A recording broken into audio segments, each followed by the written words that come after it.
The people who changed the world were never supposed to succeed. They lacked credentials. They broke every rule. And that was exactly why they won. In the next 15 minutes, you will discover the 7 counterintuitive principles that transformed outsiders into revolutionaries.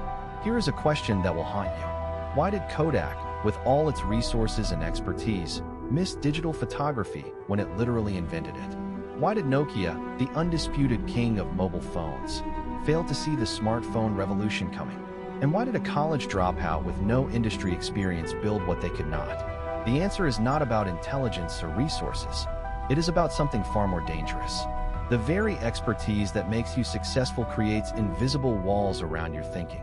And here is what nobody tells you. Those walls do not just limit you. They actively blind you to the breakthroughs hiding in plain sight. By the end of this video, you will understand exactly why outsiders consistently outperform experts at the game of innovation. But more importantly, you will learn how to think like them. The first principle is what researchers call the curse of knowledge. Once you become an expert, your brain physically changes. Neural pathways that took years to build become superhighways of automatic thinking. You stop seeing the road. You just drive.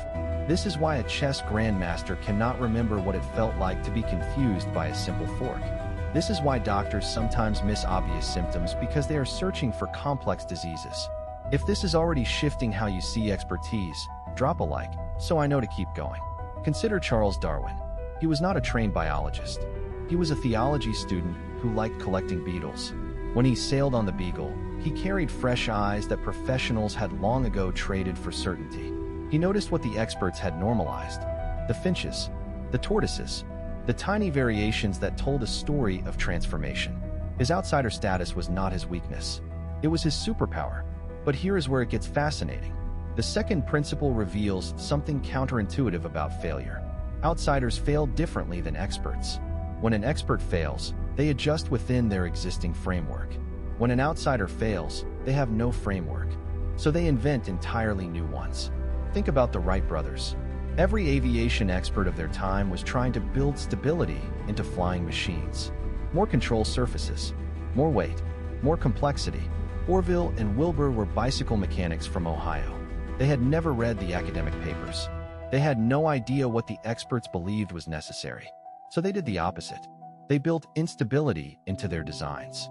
They created a plane that required constant pilot adjustment. The experts called it suicide. History called it the first successful flight. Now imagine you are in their workshop. Oil-stained hands. Everyone telling you the laws of physics say this cannot work. What would you have done? The third principle cuts deeper. It is called functional fixedness, and it is the silent killer of innovation.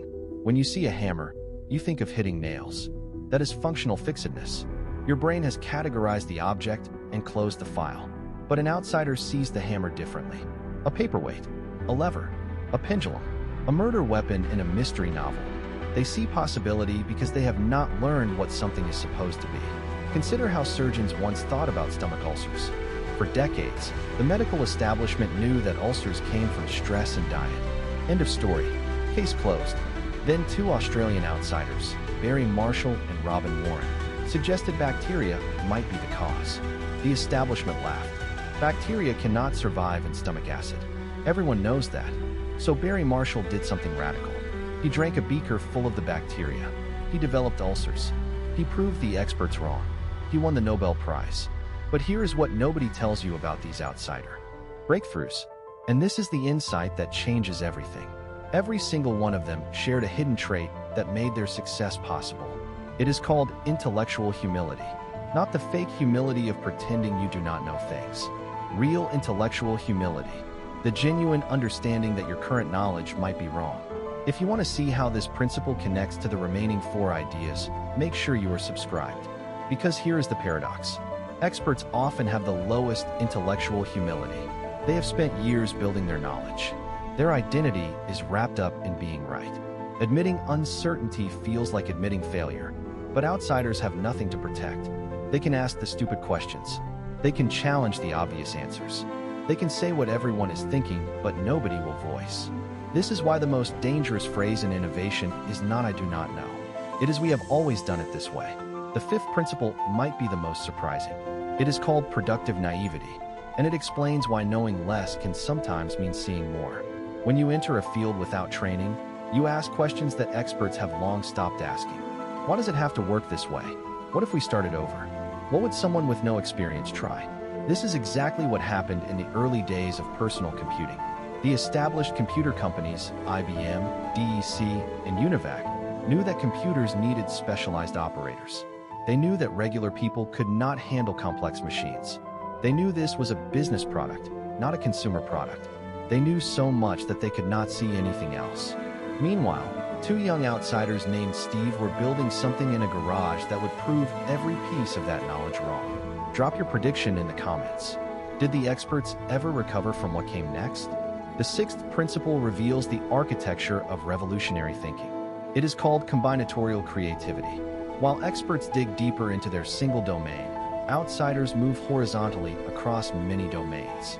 They collect ideas like a magpie collects shiny objects. Then they combine them in ways no specialist would imagine. Johannes Gutenberg was not a writing expert. He was a goldsmith who knew about metal casting. He saw a wine press and asked a simple question. What if we pressed letters instead of grapes? That single cross-domain connection created the printing press. It sparked the Renaissance. It enabled the scientific revolution. It democratized knowledge for 500 years. The experts in writing were copying manuscripts by hand. They were getting faster, more efficient, better at the existing solution. Gutenberg was not trying to copy faster.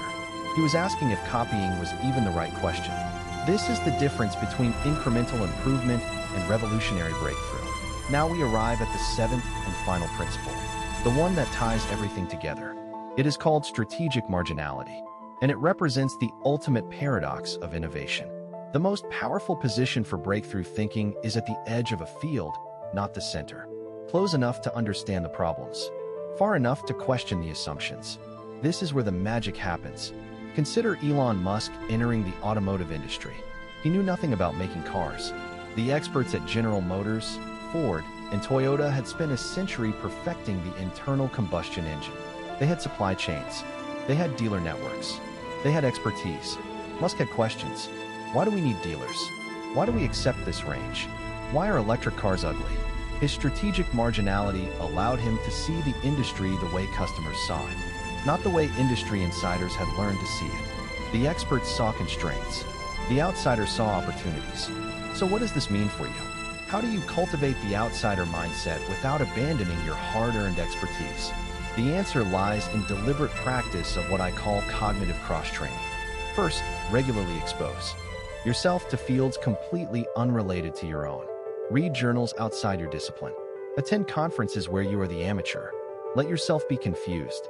Second, practice asking naive questions in your own field. What would someone with no experience